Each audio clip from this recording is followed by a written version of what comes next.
বাংলাদেশে প্রত্যেকটা নির্বাচন পরবর্তী সময়ে পোস্ট ইলেকশন ভায়োলেন্স বা নির্বাচন পরবর্তী সহিংসতার সবচেয়ে বেশি করুণ পরিণতির শিকার হয় এই দেশের সংখ্যালঘু হিন্দু সম্প্রদায়ের মানুষজনের।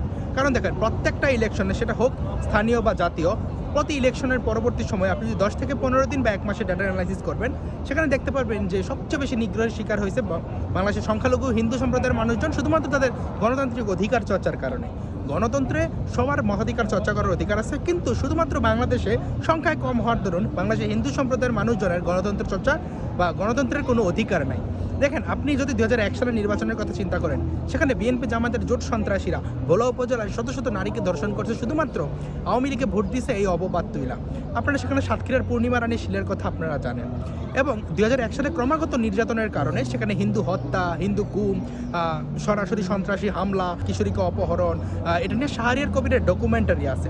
এবং কি সেই সময় হিন্দুদের মন্দির জ্বালাই দেওয়া হয়, ঘরে তালা দিয়ে জ্বালাই দেওয়া হয়। সে কারণে হিন্দু সম্প্রদায়ের মানুষজন 2001 সালে শারদীয় দুর্গোৎসব পালন করেনি। আপনারা নিজের উদ্যোগে দেখে নিতে পারেন। যে শাসনটাকে স্বৈরশাসন বলেন গত 15 বা 16 বছর, সেখানেও একটা ইলেকশনে আওয়ামী লীগের 2 প্রার্থীর মধ্যে একজনের মার্কা ছিল সম্ভবত নৌকা, আরেকজনের ছিল ট্রাক। ট্রাকে কেন ভোট দিল বা নৌকায় কেন ভোট দিল, এই জন্য হিন্দু সম্প্রদায়ের মানুষজনের উপর আক্রমণ হয়েছে। অবশেষ ত্রয়োদশ জাতীয় সংসদ নির্বাচনেও হাতিয়ায় বিএনপিকে কেন ভোট দিল, এই জন্য হিন্দু সম্প্রদায়ের মানুষজনের উপর আক্রমণ হয়েছে।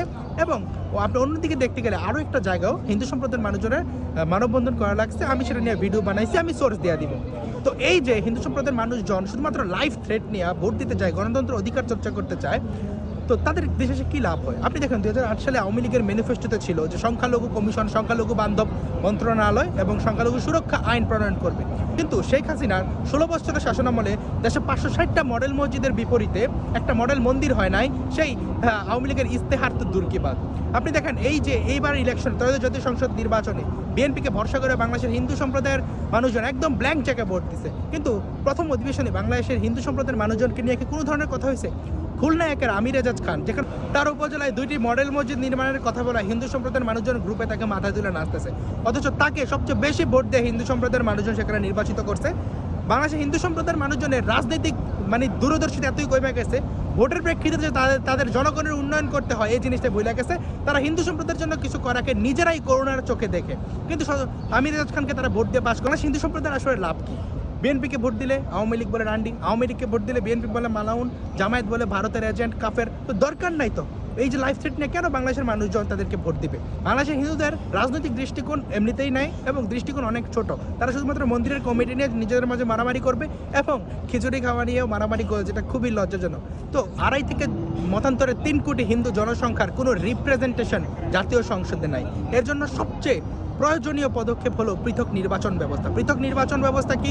সংসদে সংরক্ষিত আসন থাকবে বাংলাদেশের হিন্দু সম্প্রদায়ের মানুষের জন্য, এবং সেই আসনগুলোতে বাংলাদেশের হিন্দু সম্প্রদায়ের মানুষজন শুধুমাত্র ভোট দিয়ে তাদের প্রতিনিধি নির্বাচন করবে। আওয়ামী লীগ বা বিএনপির প্রতিনিধি নির্বাচনে হিন্দু সম্প্রদায়ের কোনো হাতই থাকবে না। হিন্দু সম্প্রদায়ের মানুষজন শুধুমাত্র সংসদে সংরক্ষিত আসনের প্রেক্ষিতে হিন্দু প্রতিনিধি নির্বাচন করবে এবং তার প্রেক্ষিতে তারা যে কোনো বিলে, যে কোনো উপস্থাপনে তারা ভোট দিবে। দেখেন, আমরা যে 8 দফার কথা বলি, এতদিন ধরে কথা বলতেছি, আমাদের কোনো মূল্যায়ন হয় না। কিন্তু জাতীয় সংসদে আসন থাকলে পৃথক নির্বাচনের ভোটে যারা সংসদে যাবে তারা এই কথা বলতে বাধ্য থাকবে। এবং এই যে দুর্গাপূজার 3 দিন ছুটি, সংখ্যালঘু সুরক্ষার আইন, বিভিন্ন যে দাবিগুলো আছে সেগুলো অনায়াসে পূরণ হবে।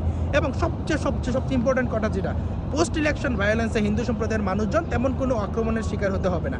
যাই বলেন, আওয়ামী লীগের প্রাণগোপাল দত্তের কথা বলেন, বিএনপির গয়েশ্বরচন্দ্র রায়ের কথা বলেন, তারা তাদের দলের বিরুদ্ধে যায় হিন্দু সম্প্রদায়ের স্বার্থে বা হিন্দু সম্প্রদায়ের জন্য কোনো কথাই বলতে পারবে না। এবং আপনার দেখা আসছে যে 2021-এর রক্তাক্ত শারদে আওয়ামী লীগের একটা এমপি পার্লামেন্টে কথা বলে নাই, পার্লামেন্টে কথা বলা লাগছিল রুমিন ফারহানাকে।